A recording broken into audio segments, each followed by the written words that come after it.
Shalom, puji Tuhan. Kita bertemu lagi dalam ibadah kita pada hari ini. Tema firman Tuhan yang ingin saya sampaikan adalah sumber sukacita di musim penuaian yang gagal. Kita akan membaca firman Tuhan dari kitab Habakuk, pasal yang ketiga, ayat 17 sehingga ayat yang ke-19. Kitab Habakuk, pasal yang ketiga, ayat 17 sehingga ayat yang ke-19. Sebelumnya, mari kita berdoa bersama-sama. Saya pimpin kita di dalam doa. Bapa kami yang ada di dalam kerajaan surga, Tuhan yang kami kenal di dalam Yesus Kristus, kami bersyukur karena kesempatan kami datang beribadah pada hari ini. Kami berdoa Tuhan meneguhkan firman-Mu di dalam hati kami.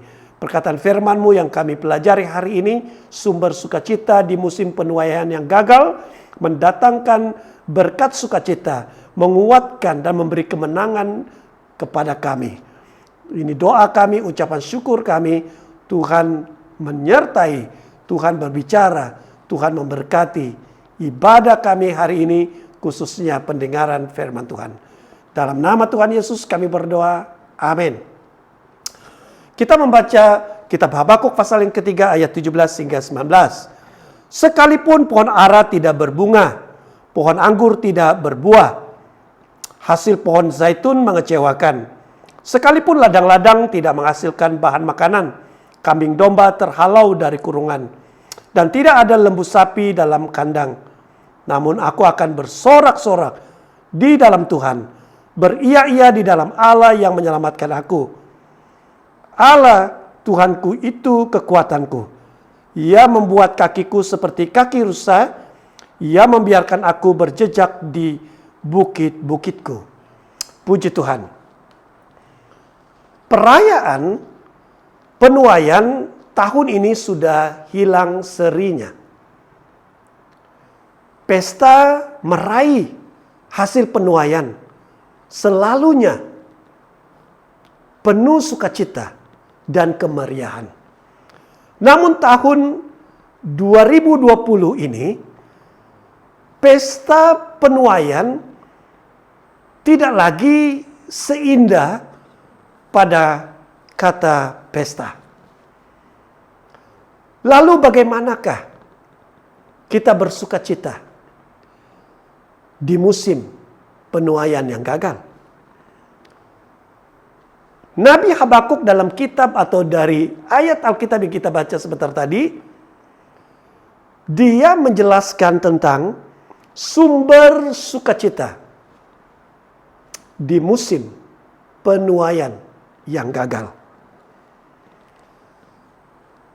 Apakah yang perlu Anda ketahui mengenai sukacita dari apa yang Nabi Habakuk nyatakan atau tulis dari kitabnya ini? Yang pertama, sukacita yang sejati hadir tanpa musim. Yaitu sukacita yang sejati tidak ditentukan oleh musim.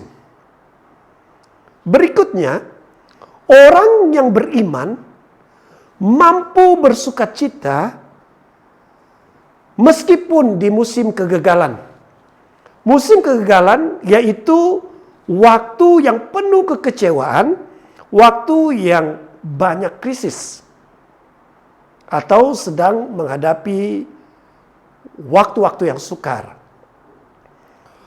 Selanjutnya, orang yang bersukacita adalah orang yang berkemenangan menghadapi kegagalan. Oleh itu, saudara yang dikasihi oleh Tuhan, sukacita lebih utama daripada kegagalan atau kesuraman yang ada di sekeliling Anda. Ada beberapa hal yang selanjutnya kita pelajari mengenai sukacita dari Nabi Habakuk ini. Anda boleh saja gagal menghadapi musim-musim dalam kehidupan. Tapi Anda tidak boleh gagal bersukacita. Inilah pengalaman Habakuk. Menghadapi musim yang gagal, atau mengalami musim penuaian yang gagal, dia tidak gagal bersukacita. Mengenal sumber sukacita jauh lebih utama, jauh lebih bermakna daripada mengenal sumber kegagalan. Karena apa? Karena sukacita sebenarnya boleh atau mampu menggagalkan kegagalan Anda. Puji Tuhan, dari pelajaran atau dari firman Tuhan yang kita renungkan, baca, dan teliti bersama pada pagi ini atau pada hari ini, ada dua faktor yang membantu kita bagaimana memelihara sukacita. Yang pertama, faktor dalaman. Yang kedua, faktor sokongan. Faktor dalaman adalah penentu atau yang menentukan sukacita Anda, bukannya faktor luaran. Faktor dalaman maksudnya pengenalan Anda kepada Tuhan, hubungan pribadi Anda dengan Tuhan, sikap dan respon Anda menghadapi kegagalan yang terjadi di sekeliling Anda. Jadi faktor dalaman adalah bagaimana, yaitu pengenalan kita, Anda kepada Tuhan, hubungan pribadi, sikap dan respon kita berhadapan dengan kegagalan di sekeliling kita. Yang kedua itu faktor sokongan. Faktor sokongan ini yang membantu kita supaya tetap mengalir dalam sukacita Tuhan. Yaitu suara firman Tuhan yang membangkitkan semangat kita. Yaitu sukacita yang kita miliki di dalam Tuhan. Kemudian penyertaan Roh Kudus yang meneguhkan iman kita.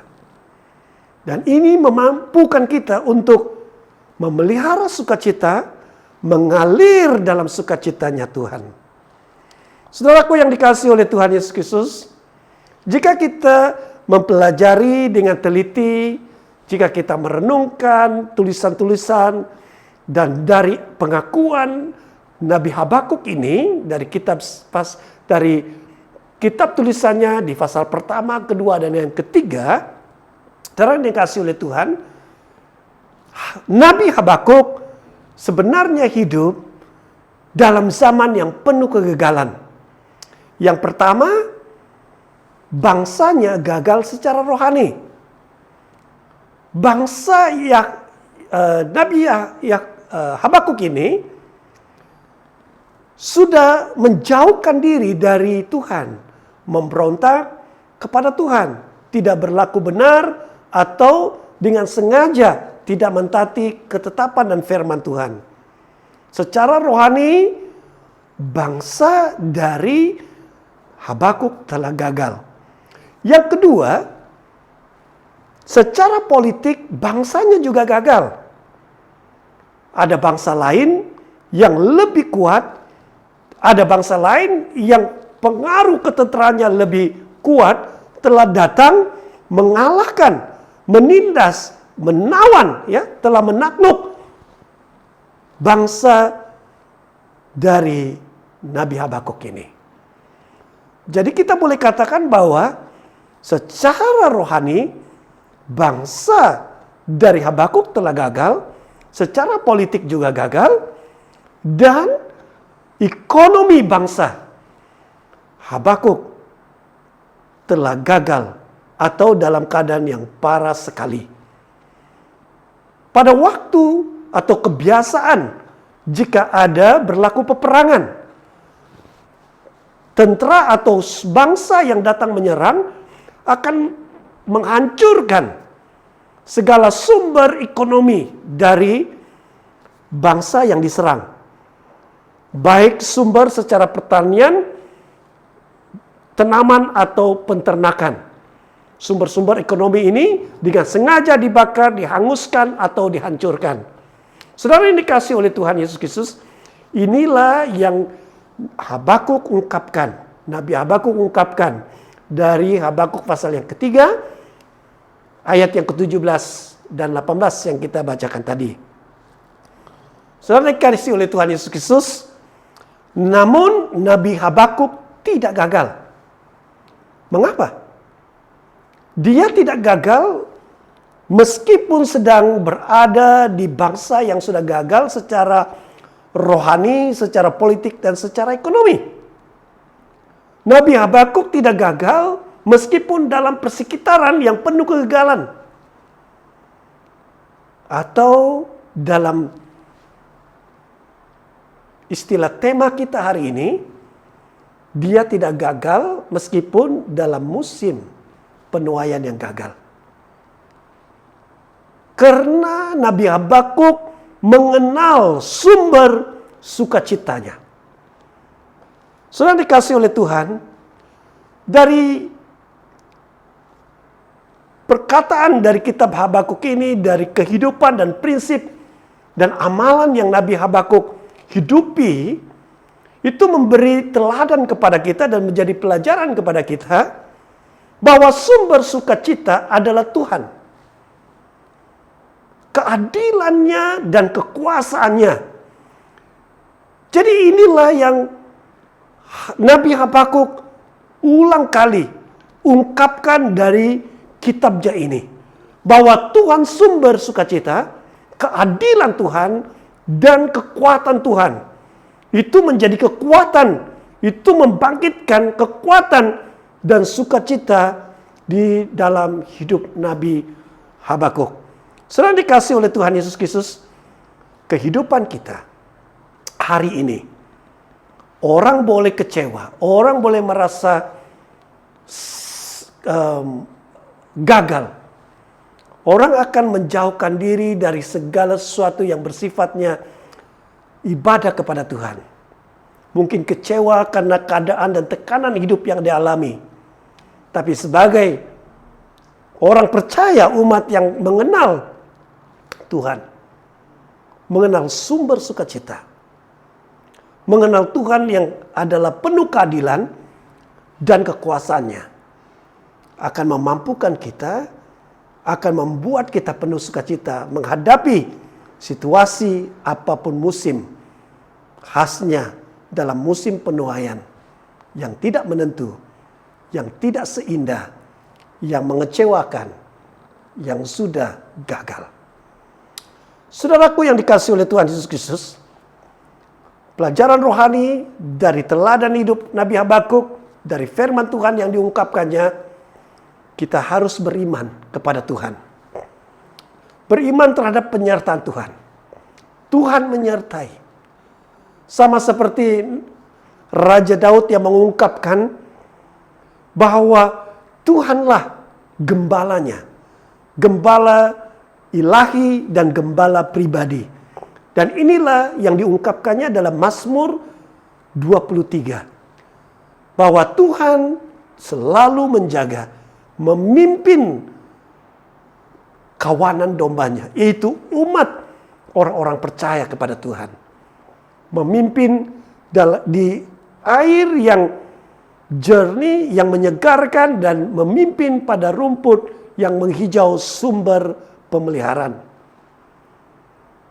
Tongkat dan gada Tuhan sebagai gembala akan melindungi, akan memberikan ketentraman kepada kita orang yang percaya meskipun berjalan dalam lembah kekelaman.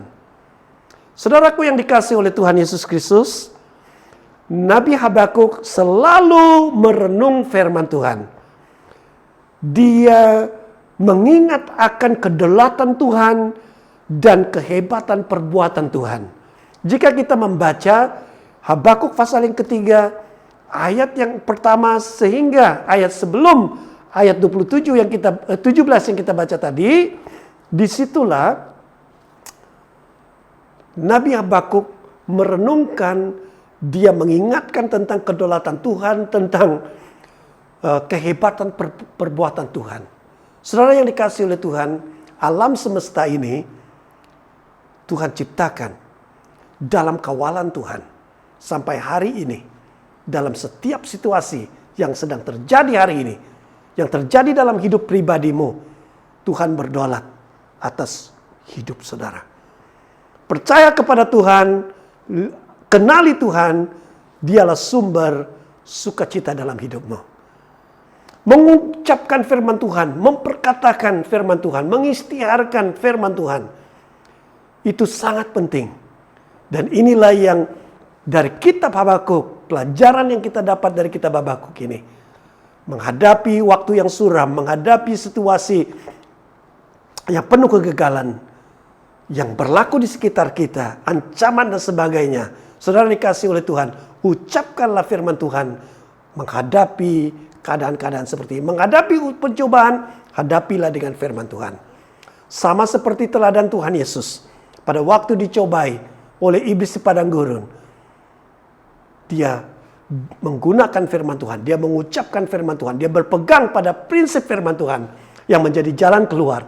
Yang mematahkan segala pencobaan iblis. Yang mematahkan segala muslihat dan godaan daripada iblis. Saudara dikasih oleh Tuhan, inilah rahasia sukacita dan kemenangan kita di dalam Tuhan. Yaitu mengucapkan firman Tuhan,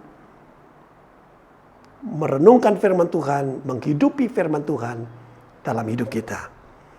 Saudara dikasih oleh Tuhan Yesus Kristus, hari ini, pada musim, khususnya di hari ini, kita memperingati perayaan merayakan hasil penuaian bagi masyarakat kita yang ada di Borneo. Kita bersuka cita di dalam Tuhan. Tuhan hadir dalam suku-suku pribumi yang ada di negara kita. Injil diberitakan. Orang-orang percaya, bangkit dan menyembah Tuhan. Sukacita kita ada di dalam Tuhan. Sukacita kita sumbernya dari Yesus Kristus yang memberi kehidupan yang kekal kepada kita. Marilah mengenali sumber sukacita, memelihara sukacita yang daripada Tuhan, mengalir dalam sukacita yang daripada Tuhan. Meskipun dalam musim-musim penuaian yang gagal. Tuhan Yesus memberkati. Mari kita berdoa. Bapa kami yang ada dalam kerajaan surga, kami mengucap syukur untuk firman Tuhan, kami mengucap syukur untuk pelajaran rohani hari ini. Teguhkanlah iman kami. Bimbing kami mengalir, berjalan dalam sukacita Tuhan. Menjadi saksi kepada kasih Yesus, penyertaan Tuhan, penyertaan Roh Kudus dalam hidup kami. Ini doa kami, dalam nama Tuhan Yesus kami mengucap syukur. Amin. Puji Tuhan, semangat, semangat, semangat. Immanuel. Tuhan memberkati. Amin.